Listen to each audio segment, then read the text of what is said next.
Buenas tardes con todos. En la temática de hoy abordaremos las teorías críticas sobre el origen del Estado, en el que se abordarán tres temas relevantes: el ius naturalismo y el ius positivismo como corrientes filosóficas que han permitido comprender la aplicación del derecho a lo largo de la historia.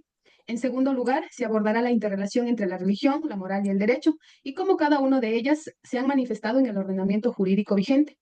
Y para finalizar, se hará un análisis de las fuentes del derecho con el propósito de comprender la estructura, la organización y la aplicación del sistema jurídico actual. En cuanto al ius naturalismo y el ius positivismo, se abordará esta corriente desde la comparación desde cuatro aspectos: el origen, el criterio de validez, el carácter del derecho y la relación con la moral.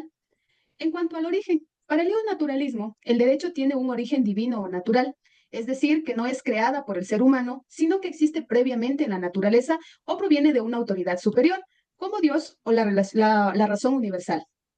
En cambio, el positivismo menciona que el derecho es una construcción humana que surge de la voluntad de una autoridad legítima, como el caso del Estado. No hay un derecho superior. Lo que existe para esta corriente es que existe lo que se establece mediante las normas y la voluntad de un legislador. En cuanto al criterio de validez, para el naturalismo, una norma es válida si cumple como requisito el de ser justa moralmente. Si una ley contradice estos principios éticos o va en contra de la dignidad humana, no deben ser obedecidos. Por su parte, el positivismo considera que una norma es válida únicamente cuando proviene o es emitida de una autoridad legítima y siguiendo los procedimientos o los procesos legales establecidos, sin importar si ésta es justa o injusta moralmente. Para esta corriente, la moral, en este caso, no tiene validez en la norma. En cuanto al carácter del derecho, para el naturalismo, el derecho es universal e inmutable, es decir, que los principios son válidos en cualquier lugar y en cualquier momento de la época, por lo cual no tiene influencia del contexto político ni cultural, sino de la esencia del ser humano y de la misma naturaleza. En cambio, el positivismo menciona que el derecho es un sistema temporal, relativo y cambiante, es decir, que se adapta a las decisiones políticas, a las necesidades sociales y a cada momento histórico. Y para finalizar, la relación con la moral. Para el naturalismo, el derecho tiene una relación o está vinculada con la moral, lo que en este caso le permite identificar o expresar qué es lo bueno, lo justo y lo éticamente correcto.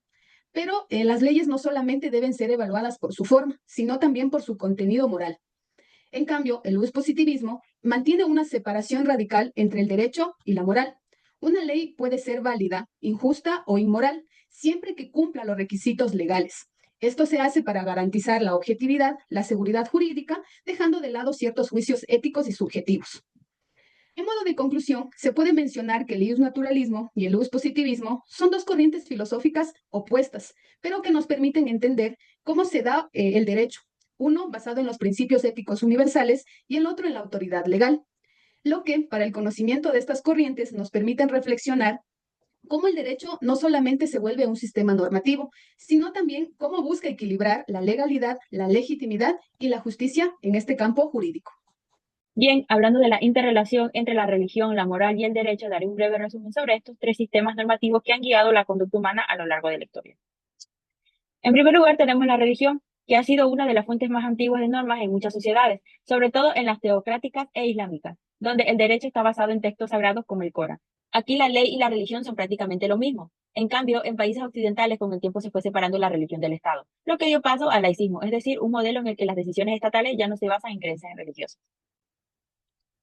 En cuanto a la moral, podemos decir que son normas no ilustradas para diferenciar lo que está bien o mal en una sociedad. Aunque no tienen castigos legales, sí influyen en nuestras decisiones. Los juicios morales, como lo bueno y lo malo, surgieron de valores impuestos por la cultura y la religión. Estas ideas han dado paso a leyes que buscan castigar ciertas conductas no solo por ser ilegales, sino también por ser consideradas inmorales. Ahora bien, tanto lo moral como el derecho regulan el comportamiento humano, pero de formas diferentes. En vista de ello, el derecho tiende a ser coercitivo, es decir, que impone castigos y es creado por el Estado. En cambio, la moral es cultural, no tiene castigos legales y suele transmitirse por costumbre. En conclusión, aunque la religión, la moral y el derecho tienen diferencias claras, también están interrelacionadas. La religión influenció en el origen de muchas normas morales y estas a su vez dieron forma a los derechos que organizan a la sociedad hoy en día. Por último, cabe recalcar que en la actualidad vivimos en estados laicos, pero las raíces morales y religiosas siguen influyendo en la creación y comprensión de las mismas. Bueno, voy a seguir hablando en este caso de las fuentes de derecho. Primordialmente se originan de las normas jurídicas, son encargadas de regular la convivencia en la sociedad. Entre las principales tenemos la pirámide de Kelsen, la jerarquía normativa y por último la legislación. Cabe recalcar que cada uno cumple con la finalidad en concreto. Hablemos de la pirámide de Kelsen, estructurado por el gran jurista Hans Kelsen, que define como una representación gráfica del sistema jurídico, en este caso, donde cada norma tiene su base. En la parte de arriba, en la parte superior sería que va la Constitución, que mantiene principios fundamentales de derecho de una nación. Luego tenemos abajo de ellas las leyes ordinarias, las leyes orgánicas y reglamentos, que están basadas según el Código de Kelsen. Cabe recalcar que en estos términos una norma de menor rango jamás puede reemplazar al que está de mayor jerarquía. Luego tenemos la jerarquía normativa, que básicamente asegura el orden del derecho. Se encarga de organizar de manera vertical las normas y permite que exista coherencia en el sistema legal. Básicamente es para evitar posibles contradicciones. Por último, tenemos la legislación, que es también una fuente formal del derecho. Consiste en un conjunto de normas dictadas por el poder legislativo en este caso. Y la finalidad es, el objetivo principal es regular la convivencia social. Son normas de carácter que se cumplen obligatoriamente, ya que si llegan a incumplir, puede acarrear sanciones.